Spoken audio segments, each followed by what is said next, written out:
Good morning, good morning. Get this thing popping. Nope.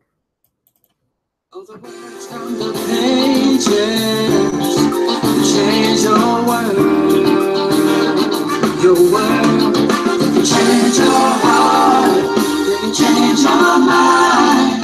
They can change your life. One simple song can change your world.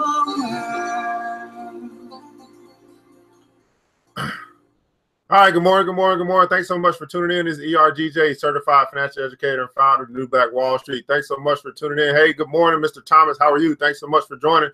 Fantastic Friday today as we go out and we look to change the world. What are we going to do today, Pinky? The same thing we do every day. Try and take over the world. Well, the way we can do that is by changing the way that we think, and we'll change the results in our life. So we're going through the book, The 48 Laws of Power by Robert Greene. The 48 Laws of Power by Robert Greene. This book here is a very controversial book. We're on law number 34, and basically the book is going to talk to us about strategy. Everybody put in the comments below strategy.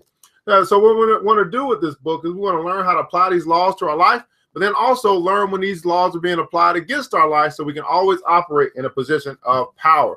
Now, today's episode brought to you by ERGJ, the Black Bazaar, and we do have the wonderful 2017 class of 2017 Kente sashes that are available for you to get for your graduates this year. This sash here, obviously the Kente print, straight from Africa, Ghana, Africa. You can get this for $20, right? Only $20. And what you can do is you can inbox us your email address and your zip code, and we get this thing shipped out to you today. It really doesn't take a whole lot. Very easy to ship. We just fold that thing up, lay it down nice flat, really inexpensive to ship. And you can get this today, so you can go ahead and have your present, your graduation present for your graduate this year. Again, $20 for the 2017 Kente sash, straight from Ghana. So that is our sponsor of our show today, the ERGJ Black Bazaar, with the 2017 class of 2017 Kente sash. Good morning, Miss Renee. How are you? Now, a couple things we want to make you aware of.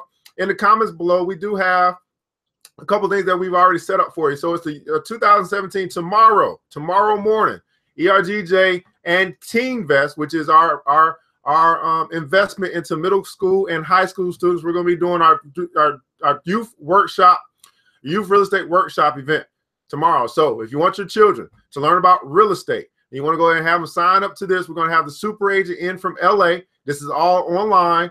And I think the cost is $20 or something like that to have your children get exposed to real estate. We all know that real estate is one of the wealth builders in America, and so why not start your kids early, learning what they need to know about real estate? And we can get that taken care of for you, Miss Gladden. Just go ahead and inbox us your email address and your zip code. We'll get that taken care of for you.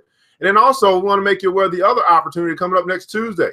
Many of you guys know about the True Brand, where we're going to have our investment session next Tuesday. This is going to be for-profit organizations and also nonprofit organizations. If you want to be like me and you want to be a distributor of the True Brand, the up-and-coming company that's going to be the first in history, the first Fortune 500 Black-owned company in the world, because they offer a product that everybody can use because everybody washes their clothes. If you want to be a representative of the True Brand in your area, and you want to distribute the true product in your area, and you want to make money, well, then you want to go ahead and sign up for this session where you can learn about how to do that. If you are a nonprofit organization and you want to learn how you can do True like you do Girl Scouts or like you do Krispy Kreme or anything like that, and you want to be able to provide a community with a product that they can use because everyone washes their clothes, and you want to become a self-sustaining organization where you don't have to beg the government for money, but you actually use your organization to make money, well, you want to sign up for this session. So it's for-profit,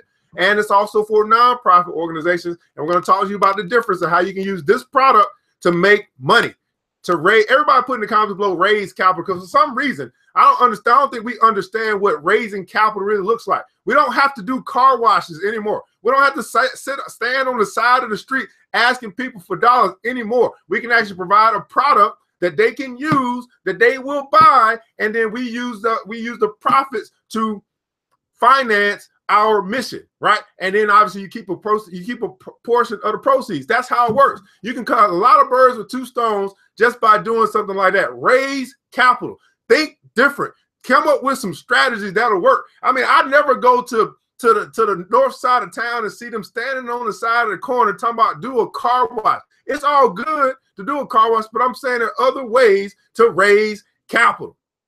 All right, so that's the True Profit Now investment session. You want to go ahead and sign up for that. Again, that's next Tuesday.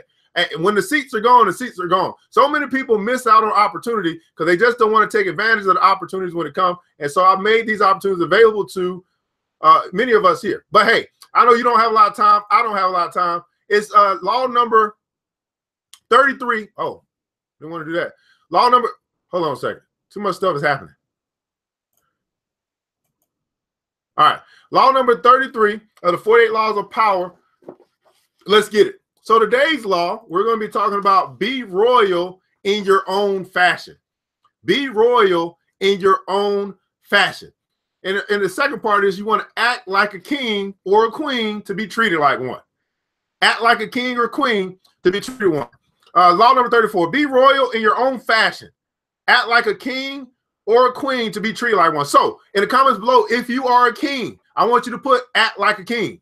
If you are a queen, I want you to put act like a queen. Put that in the comments below to represent who you are. Matter of fact, I would say dress like a king. Dress like a queen as well. That's how you're going to act. You're going to act how you dress, and you're going to dress how you act. Let's go ahead and act like one. Let's go and put on our African garb so we can walk around like kings and queens. We might be in America, but we still represent this heritage. We walk around dressed like a king, dressed like a queen, acting like a king, acting like a queen, and you will be treated like one. All right, here's your judgment. Act like a king to be treated like one. Act like a queen to be treated like one. The judgment, the way you carry yourself will often determine how you are treated. In the long run, appearing vulgar or common will make people disrespect you. For a king respects himself and inspires the same sentiment in others. By acting regally and confident of your powers, you make yourself seem destined to wear a crown. Everybody put in the comments below, I am destined to wear a crown. Now, of course, if you are following me anywhere else other than my personal page, come on over to the personal page so you can actually participate with us. If you're in a different group, I won't be able to see your comments and stuff like that. Come on over to my personal page. Now, I will tell you this. Once we get through the 48 laws of power, I'm moving this show to ERGJ Enterprises, which is my business page. So if you want to continue to get great content and be a part of the movement, well, you want to come over there. My personal page is getting filled up with friends and requests and all that stuff. So I've got to move it to a place where it's unlimited friend requests, and that's going to be my business page. So you want to make sure that you go ahead and like ERGJ Enterprises if you want to continue to be a part of our book club and everything else that I do. All right. So here are your keys to power. So again, by acting regally and confident in your powers, you make yourself seem destined to wear a crown. All right. So here are your keys to power. Your keys to power. As children, we start our lives with great exuberance, expecting and demanding everything from the world. This generally carries over into our first forays into society as we begin our careers. But as we grow older, the rebuffs and failures we experience set up boundaries that only get firmer with time. Coming to expect less from the world, we accept limitations that are really self-imposed. Coming to expect less from the world, we accept limitations that are really self-imposed. We start to bow and scrape and apologize for even the simplest of requests. The solution to such a shrinking of horizons is to deliberately force ourselves in the opposite direction, to downplay the failures and ignore the limitations, to make ourselves demand and expect as much as the child. Everybody put in the comments below, demand and expect. I've got to ask you today, what do you demand and expect for your life? What do you demand and expect for your life?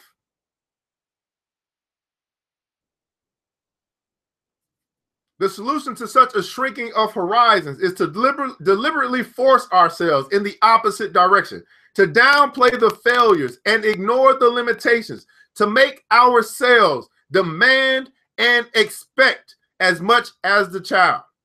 To accomplish this, we must use a particular strategy upon ourselves. So this is a strategy we got to use on ourselves. We got to strategize and put ourselves in position. Call it the strategy of the crown.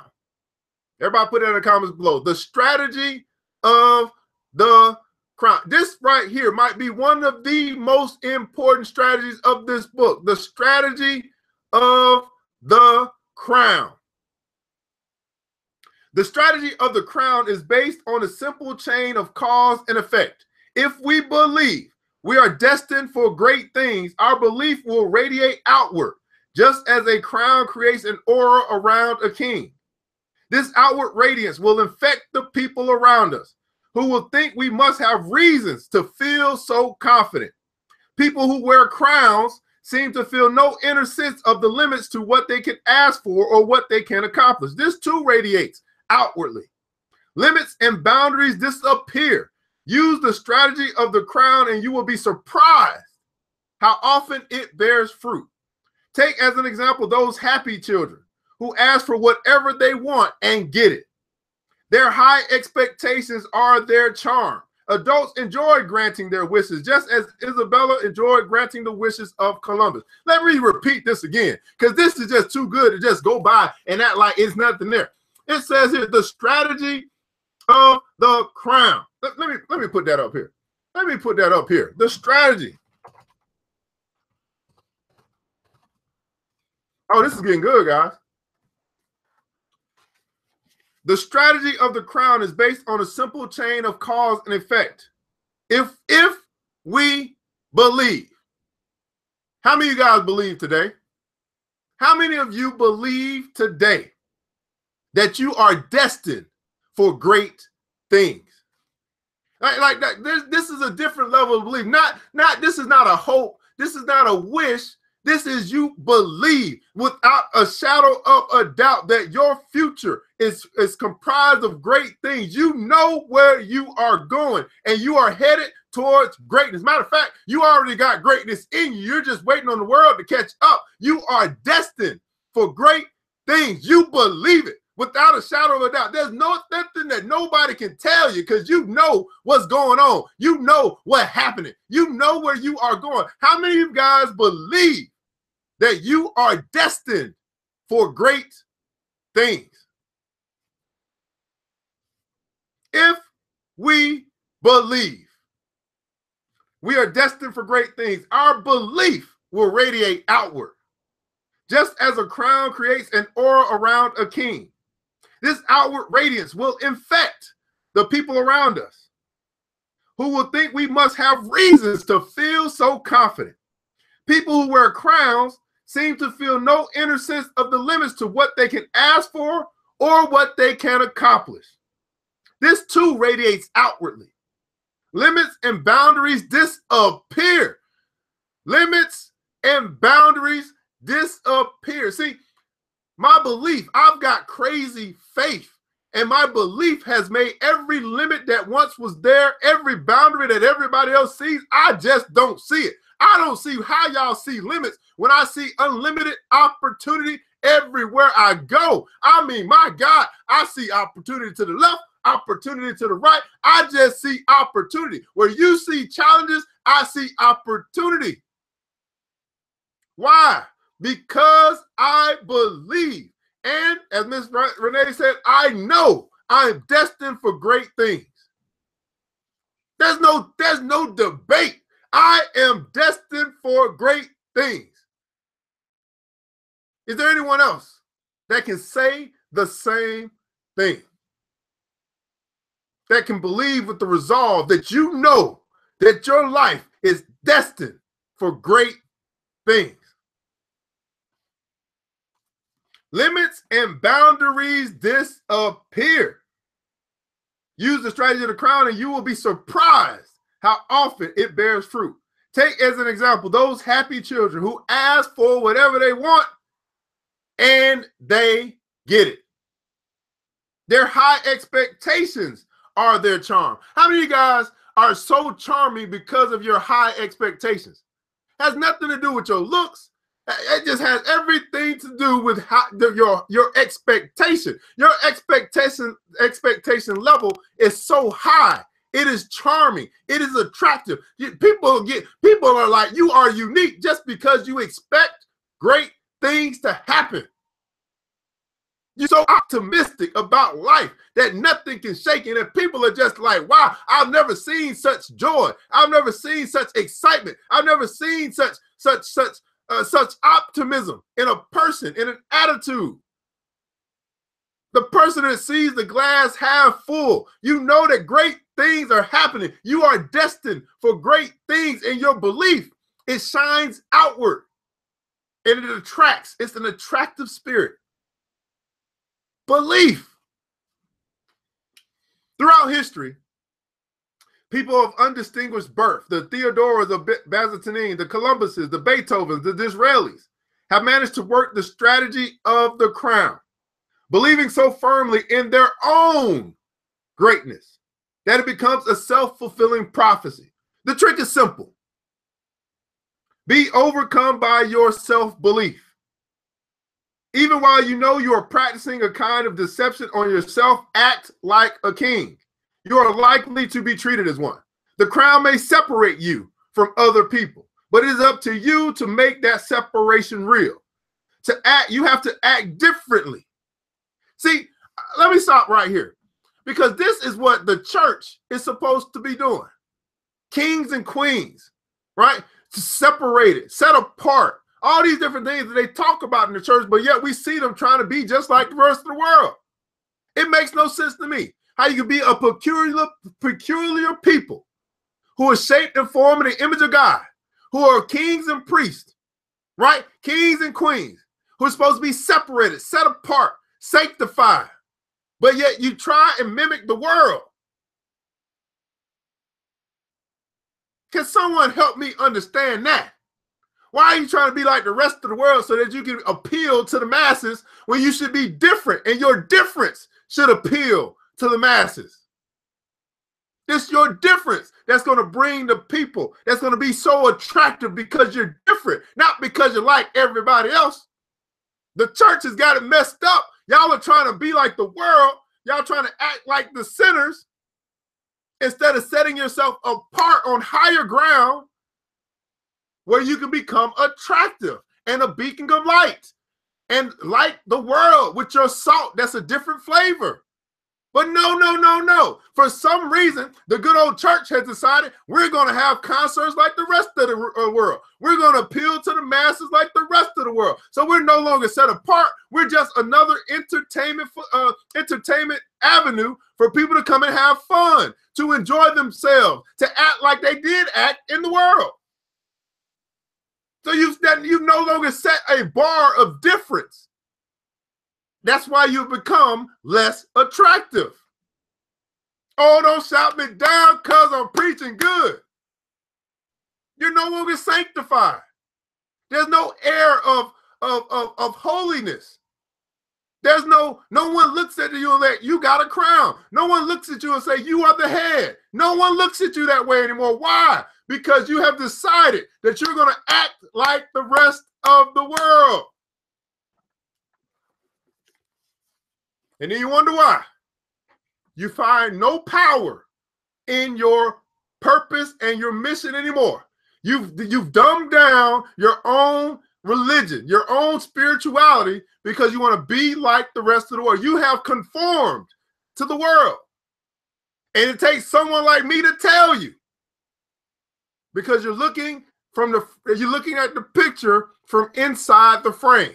And I'm not afraid to tell you, you look just like the rest of the world. I don't see no difference. All right, I'm sorry. Let's get back to the book. The crown may separate you from other people, but it is up to you to make that separation real. You have to act differently, demonstrating your distance from those around you. One way to emphasize your difference is to always act with dignity, no matter the circumstance. Louis Philippe gave no sense of being different from other people. He was a banker king, and the moment his subjects threatened him, he caved in. Everyone sensed this and pounced. Lacking regal dignity and firmness of purpose, Louis Philippe seemed an imposter, and the crown was easily toppled from his head. Regal bearing should not be confused with arrogance. Regal bearing should not be confused with arrogance. Arrogance may seem the king's entitlement, but in fact, it betrays insecurity. It is the very opposite of a royal demeanor. Haile Selassie, ruler of Ethiopia for 40 or so years, beginning in 1930, was once a young man named Lis Tafari. He came from a noble family, but there was no real chance of him coming to power, for he was far down the line of succession from the king then on to the throne. Menelik II. Nevertheless, from an early age, he exhibited a self-confidence and a royal bearing that surprised everyone around him. At the age of 14, Tafari went to live at the court, where he immediately impressed Menelik and became his favorite. Tafari's grace under fire, his patience, and his calm self-assurance fascinated the king. The other young nobles, arrogant, blustery, and envious, would push this slight bookish teenager around, but he never got angry. That would have been a sign of insecurity, to which he would not stoop.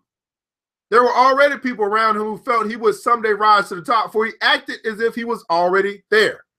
He acted as if he was already there.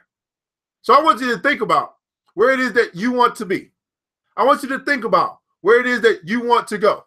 And I want you at this moment, from this day moving forward, to act like you are already there. If you are going to be the CEO of some company, you should be acting like the CEO right now. The CEO is not late to work. The CEO don't call out every week. The CEO does not do those things. So you must, if you are saying that you are going to be the CEO of some company, you must become the CEO of your life. Act like you are already there. Years later, 1936, when the Italian fascist had taken over Ethiopia, and Tafari, now called Haile Selassie, was in exile, he addressed the League of Nations to plead this country's case. The Italians and audience heckled him for his vulgar abuse, but he maintained his dignified pose as if he completely unaffected.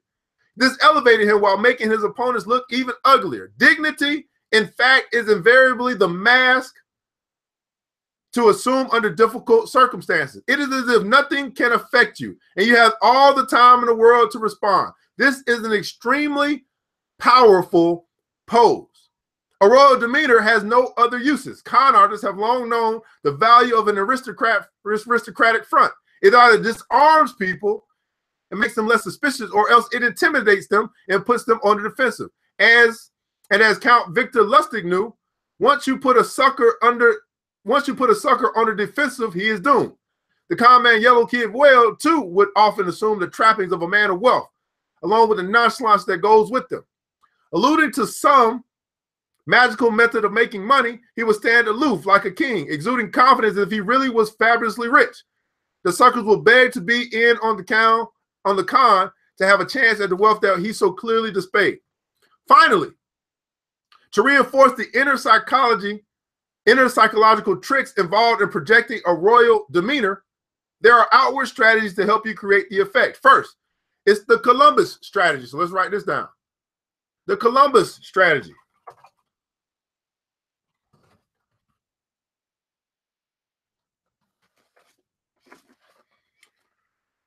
Always make a bold demand. Everybody put it in the comments below. Always make a bold demand. The Columbus strategy, always make a bold demand. Set your price high. Set your price high. Set your price high. And do not waver. Too many guys are shortchanging yourself because you want to set your price low. And because you bargain with life for a penny, that life gladly pays. But if you set your price high, in other words, you first must know your worth. If you know your worth and you set your price high, then life will pay you what you're worth. But you guys are thinking about competition instead of thinking about the value that you bring to the marketplace. Let me repeat that again. Too many of you guys are thinking about competition instead of thinking about the value that you bring to the market. Do you think I sit around and think about how much other people are charging for what I do? No, I do not. I think about the value that I bring to the marketplace, and I charge people accordingly. I don't care what everybody else is charging. I care about the value that I bring to the marketplace and how much is that value worth. Who cares what everybody else is charging? Everybody else doesn't know who I know, and everybody I know don't know everybody else. What value do you bring to the marketplace? And if you know your worth, then you will charge what you are worth. Second, in a dignified way, go after the highest person in the building. This immediately puts you on the same plane as the chief executive you are attacking. It is the David and Goliath strategy. By choosing a great opponent, you create an appearance of greatness. By choosing a great opponent, you create the appearance of greatness. So now I want you to think about whatever industry that you are in. Whatever industry you're in. I know, Tanisha, Ms. Gladden, you're in the cake business now, right? So I want you to think about, well, who is the top cake maker in the world? And that's who you should be going after. See, we don't get in business to compete. I have to say this every day. We are in business to dominate. And what you got to dominate is the man. In order to be the man, you got to beat the man. So your competition should be the man. See, when I think about wealth, I don't think about millionaires. I think about billionaires. And so I'm trying to figure out what the billionaires are doing, and I want to beat the billionaires and play at their level. I'm not thinking about millionaires no more. I'm studying billionaires. That is where I'm going. I'm going to the trillionaire status point. So I got to focus on the billionaires, figure out what they did to be billionaires, and then I need to do what they do to the 10% to 100%. I got to 10x the billionaires. That's how I get the trillionaire status. I don't get there by focusing on the millionaires and the thousandaires. I'm focusing on the billionaires. You must choose a great opponent. Third, give a gift of some sort of to those above you. Give a gift of some sort to those above you. This is the strategy of those who have a patron. By giving your patron a gift, you are essentially saying that the two of you are equal. It is the old con game of giving so that you can take. When the Renaissance writer Pietro Argentino wanted the Duke of Mantua as his next patron, he knew that if he was slavish and sycophantic, glossary word of the day. What the heck is this? I ain't never seen this word in my life. Sycophantic.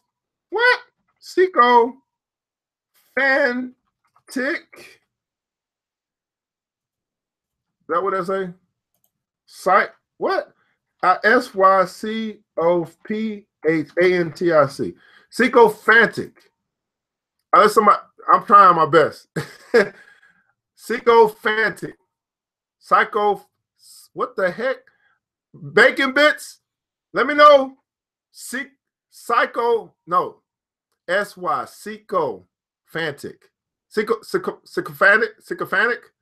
Sycophantic. Bacon bits, you the tutor. Help me out. He knew he was slavish and sycophantic. The Duke would think him unworthy.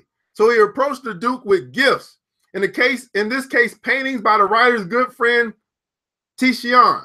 Accepting the gifts created a kind of equality between Duke. I don't care. Give me the definition to the word. Accepting the gifts created a kind of equality between Duke and writer.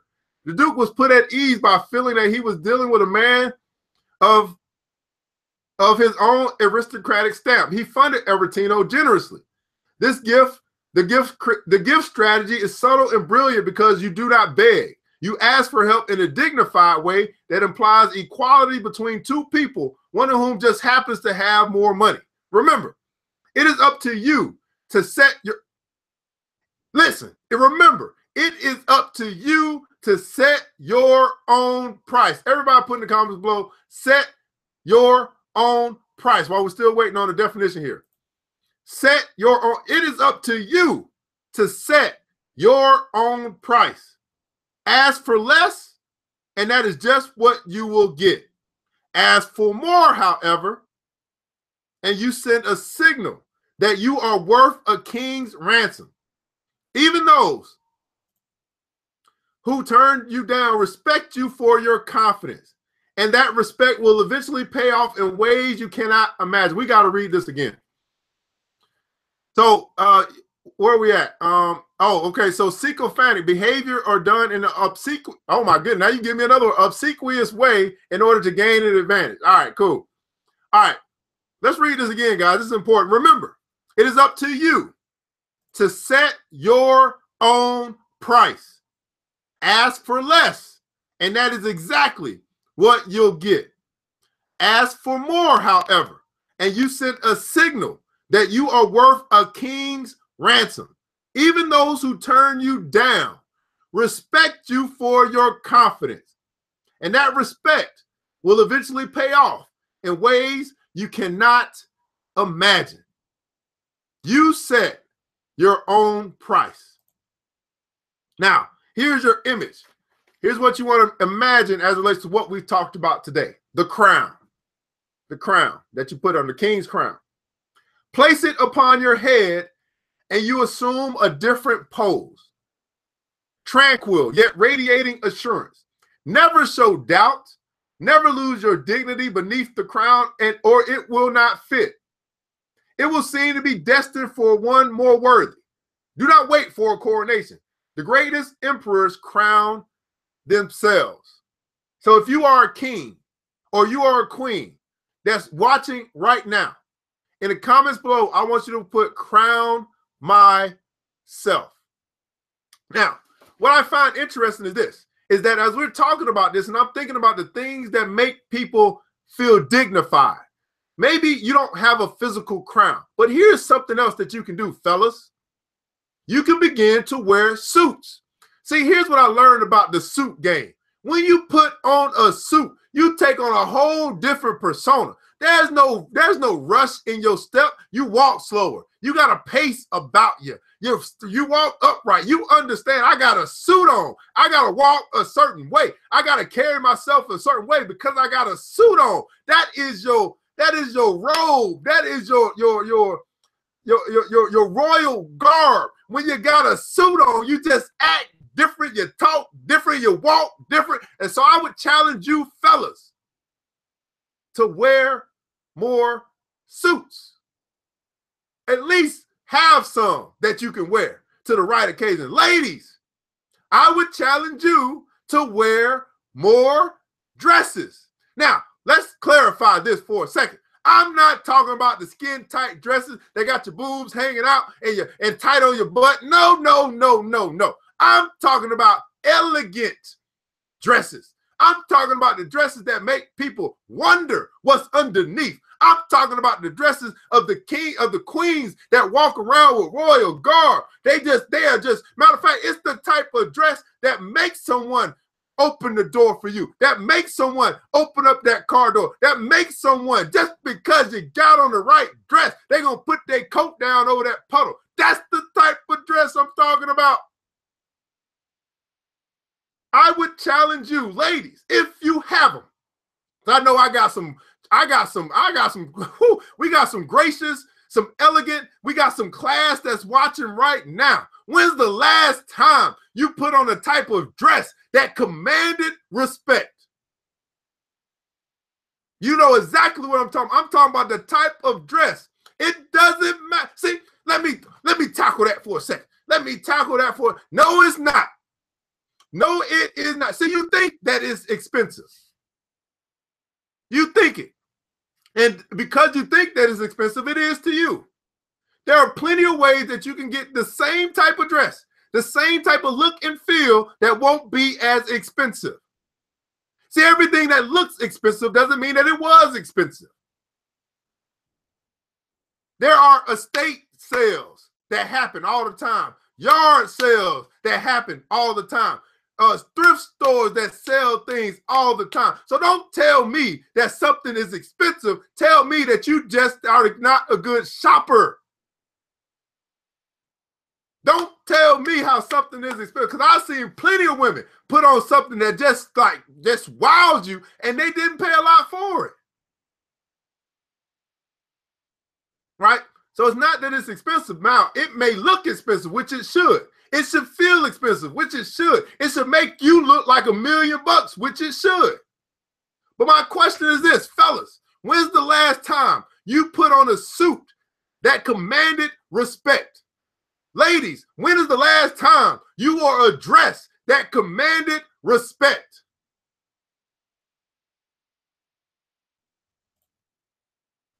Act like a queen to be treated like one. Act like a queen to be treated like one.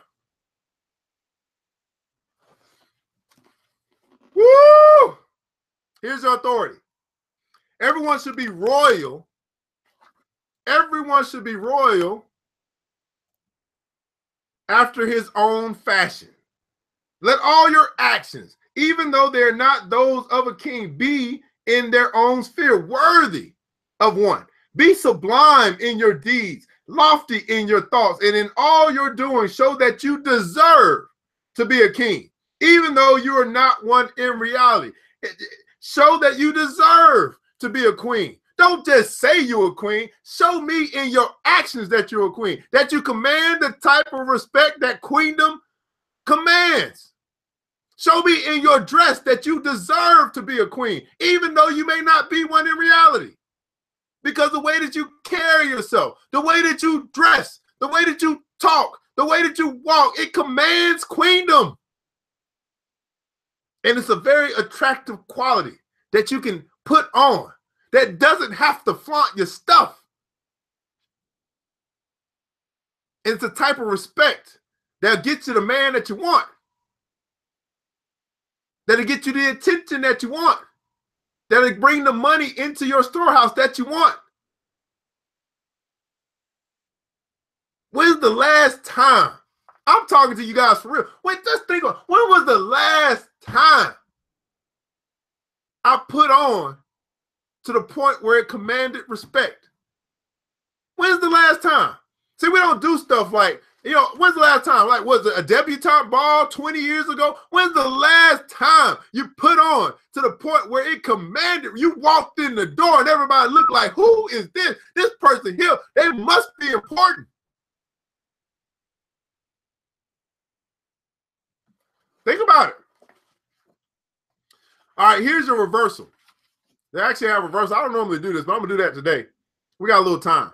The idea behind the assumption of regal confidence is that you set yourself apart from other people. But if you take this too far, it will be your undoing. Never make the mistake of thinking that you elevate yourself by humiliating people. Also, it is never a good idea to loom too high above the crowd. You make yourself an easy target. And there are times when an aristocratic pose is eminently dangerous. Charles I, King of England during the 1640s, faced a profound public disenchantment with the institution of monarchy.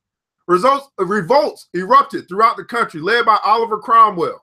Had Charles reacted to the times with insight, supporting reforms and making a show of sacrificing some of his power, history might have been different. Instead, he reverted to an even more regal pose, seeming outraged by the assault on his power and on the divine institution of monarchy. His stiff kingliness offended people and spurred on their revolts. And eventually, Charles lost his head, literally. Understand, you are radiating confidence, not arrogance or disdain. You are radiating confidence, not arrogance or disdain. Finally, it is true that you can sometimes find some power through affecting a kind of earthly vulgarity, which will prove amusing by its extremeness.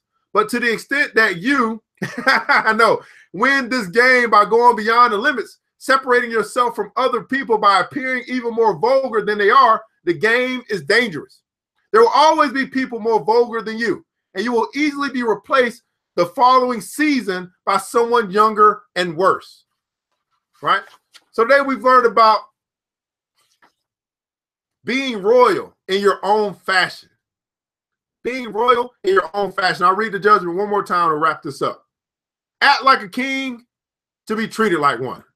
Act like a king to be treated like one. Act like a queen to be treated like one. You got to ask yourself, if you find yourself in a position where people are treating you like crap, Ask yourself, are you acting like crap? See, too many of us, we point the finger at other people like, man, why I keep finding the same dudes? Why everybody keep treating me the same way? It's not them, boo-boo. It's you. You don't command the type of respect that you say that you want. You don't walk with the type of the respect that you say that you want. You don't talk with the type of respect that you say that you want. It's not them. It's you. You attract who you are. You attract what you portray. You're only a reflection of yourself in other people. So if you find yourself always finding the no goods, the can't do's, the whatever in your life, is not them. It's you. And at some point, you're going to say, you know what? I do have something to do with who I attract into my life. And if I want to start to attract the right, everybody put in the comments below caliber. Everybody put in the comments below caliber. See, here's the deal. Once I raise my level of demand and expectation, I also cut off the people or the lower caliber of people in my life. And I started to attract a higher caliber of people in my life. Once I decided that this is where I'm going, that I'm destined for great things, guess what? I attract great people. And you have to ask yourself, who are you attracting in your life? It's not them. It is your fragrance. What scent do you give off? Does it attract poor? Does it attract broke, busted, and disgusted? Or does it attract a higher caliber of person?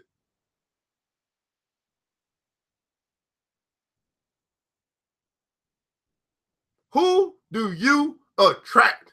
And what we're learning today is if you act like a queen, you'll be treated like a queen. And then you got to ask yourself, well, who treats people like queens? Gentlemen, right? They're the people that queens attract. They attract gentlemen. They attract men of respect and dignity. They attract men who gonna be on time, who gonna do what they say they're gonna do. Because what? They respect you so much, they don't want to let you down. They don't want to lie. They can't lie to you because they know if they lie to you, they'll lose you. So you attract a different type of person in your life when you decide that you are going to be royal in your own fashion. The way you carry yourself will often determine how you are treated. In the long run, appearing vulgar or common will make people disrespect you. For a king respects himself and inspires the same sentiment in others. By acting regally and confident in your powers, you make yourself seem destined to wear a crown. And guys, I believe that I'm talking to a lot of crown wearers today. I believe that I am connected to a lot of kings and queens who understand this principle or this law that we've talked about today. And so I don't want you to be shy in your boldness of wearing your crown. I want you to go out today, and not just today, tomorrow, the rest of the week, the rest of your life. I want you to wear your crown boldly. You are a king, sir. You are a queen, Miss Lady. And I want you to act like one. When you act like royalty, you are treated like royalty. Well, guys, ERGJ, Certified Financial Educator, founder of New Black Wall Street. Today's episode has been brought to you by the Black Bazaar, right? We got the 2017 Kente sashes. Great gifts for your graduate. $20 to get this mailed out to you today. Just inbox me your email address and your zip code. I'll get it out to you today. And it'll be to you probably about Monday or Tuesday. $20, obviously, plus shipping and handling, but it's only about $2 to ship. I can get that taken care of today. And also, I want to remind you that tomorrow morning, Saturday morning, we have our youth real estate workshop. So you want to make sure that you get out of the way and allow your children to learn early what you may have learned late. So it's a 2017 real estate workshop. We got the links in the comments below, and we're going to be teaching the youth, middle school and high school students about real estate. And then secondarily, on Tuesday coming up, a lot of people have been waiting for this. We got the true profit and nonprofit investment model. If you want to learn how to earn, and you are willing to work to make money, to make profit. Everybody put in the comments below, profits are better than wages. Well, you want to make sure that you're here. We only got so many seats available to teach you the opportunity that's available to you of a lifetime. We are connected to a direct manufacturer who will be the first in history, the first Black-owned Fortune 500 company. Why? Because they provide a product, body detergent, that everybody can use, household products that everybody can use. So if you want to get on the true train and you want to learn how you can profit from the true train, well, you want to make sure that you are part of this session where we're going to teach you, if you're from a nonprofit standpoint, how you can make profits. If you're from a nonprofit standpoint, how you can raise capital or fundraise your way. You can be a self-sustaining nonprofit entity by learning how to fundraise properly. Think Krispy Kreme. Think Girl Scouts, except you're doing something that has a product that everybody can use. See, when I think about the 400 or 40 million, how many million Americans there are, how many people there are around the world, and I think about how many of those actually wash their clothes, I see huge opportunity. Everybody washes their clothes, or at least 99.9% of them. So you have the opportunity of a lifetime, but one thing I cannot make you do, I cannot make you show up. I cannot make you see opportunity.